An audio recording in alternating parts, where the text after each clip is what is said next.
Hey, you okay? Yeah, I'm doing fine. Just wanted to break from the party. Kind of an introvert, you know? Can't be that social for that long. Getting to know new people. Hate being the new arrival. Anyway, one drink. Think there's still some left in the cooler. I'll fucking lose that though. Yeah, whatever. Here. I'll get one for you. I've only had one myself. Just be social, you know? You never want to be the only one who isn't drinking. To be honest, I'm not really into this whole thing. Ain't really my scene. Parties in the middle of nowhere.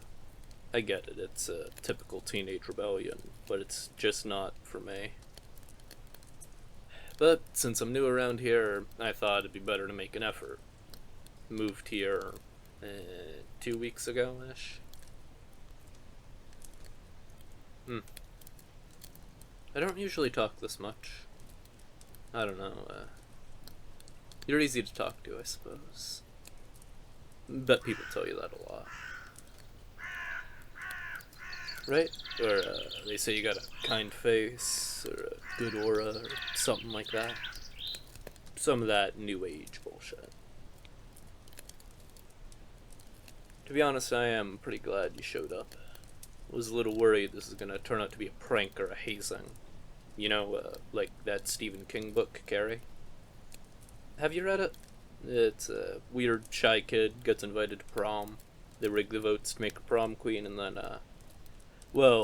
then they dump a bucket of pig's blood all over her. Shit beer. Whatever. To be fair, I think the other kids had a night as bad as Carrie ended up having. But, hey, nobody's balanced a bucket of pig's blood in the tree branches or anything.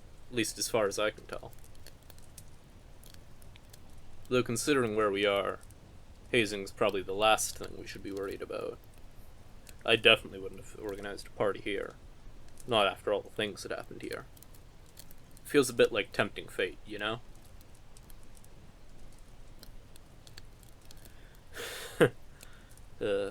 Maybe I wasn't being 100% honest with you.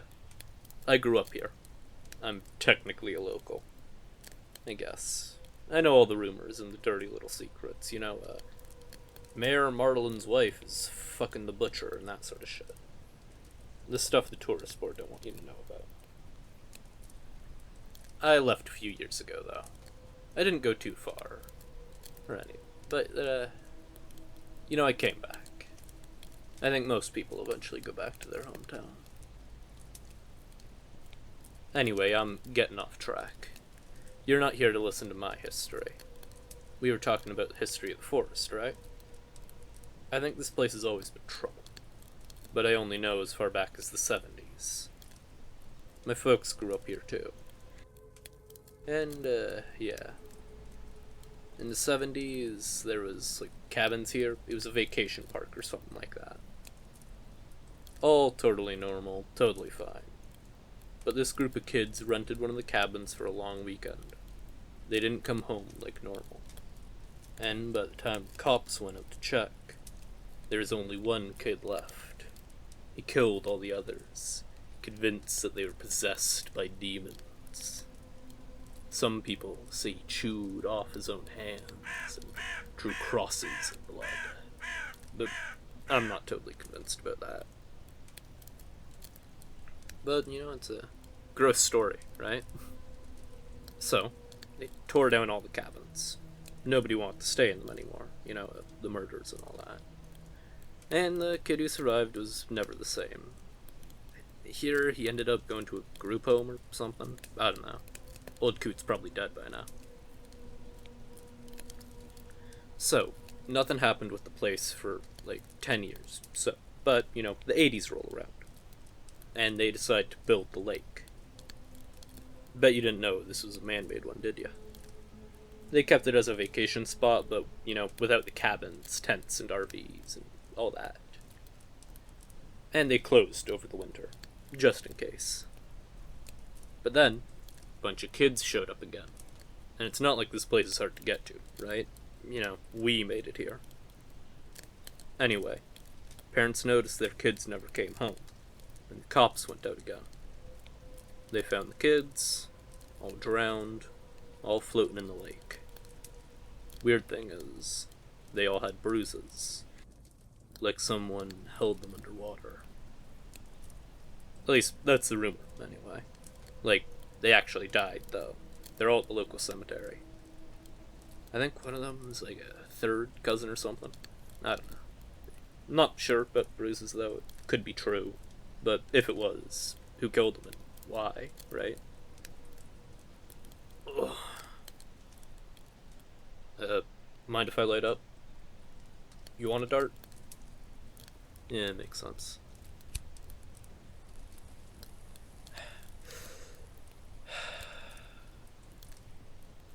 Where did we get to? Ah, the 90s. Cool flannel shirts and grunge. Wasn't as interesting that time. Supposedly just some kid in a mask.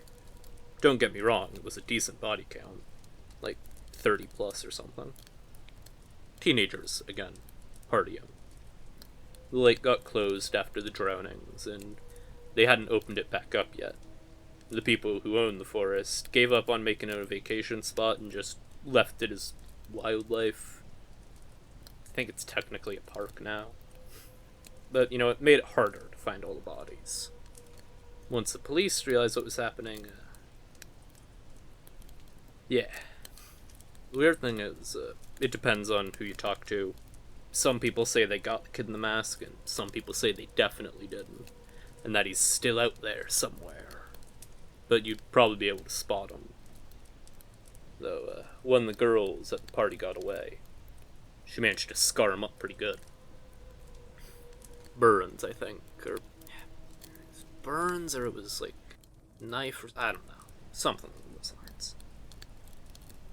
The town just blamed it on that generation being desensitized to violence and moved on. I wonder how old woman Lori's doing. Yeah, whatever. I'm not boring you, am I? Good. So, we've made it to the Naughties. At least. And the Naughties was all about, you know, I don't know, shapeshifters, aliens, skinwalkers, something like that. A videotape ghost, probably. It was all centered around the internet, anyway. People got texts with locations on them.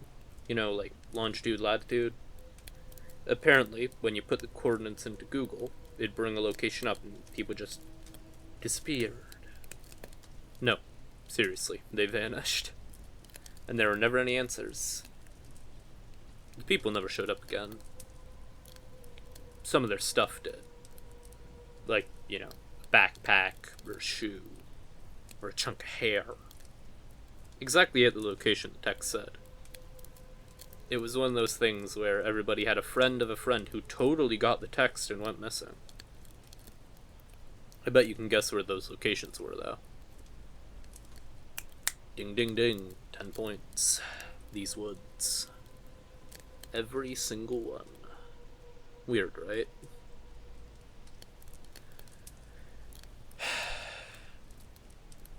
So, 2010s. This forest has a hell of a history, right? Get it? Oh wait, yeah, that doesn't make any sense till I tell you about what happened.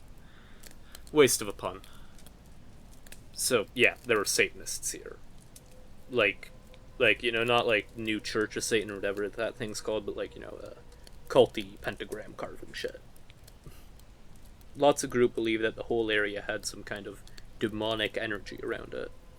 I mean, how many times can a group of teenagers get massacred before you spot a pattern? Right? And there are multiple groups, too. There's like, fuck, the Most High Priests of Satan, the Servants of Beelzebub, the Legion of Baal, and this one fringe group called Culty McCult Face. Yeah, really, but don't let the name fool you. Cops are pretty sure they were the ones responsible for a large number of fires. Not arson. Fires. Fires that just started out of nowhere on people. And once the fires died down, the stuff that was left behind, the remains and shit, yeah, all had the sigil from Culty McCultface burned into them. Creepy, right? They never managed to work out how a person could just burst into flames. Teenagers, again, of course. It's always teenagers. That brings us to today, doesn't it? Nothing's happened yet. Except, well, I don't want to scare you, but all these stories, they're probably just stories. There's a little grain of truth out here and there, but come on. Demon possessions, cults magically setting people alight, internet ghosts and shit. It's not real. But, did you hear about the escape from the nut house? You know, the, secure unit, straitjackets and shit, for the criminally insane. How do you not know about it? It's the massive building on the other side of the lake. Yeah, once the forest was no good for, like, social stuff, the owner sold it to the government. And they put a secure unit in it. Really intense shit. Full-time solitary. Straitjackets. Muzzles. I heard they do lobotomies there. But, one of their most dangerous inmates escaped a couple weeks back. And as far as we know, hasn't been caught yet. So, yeah. I wouldn't be in the woods out there. Not if I were you.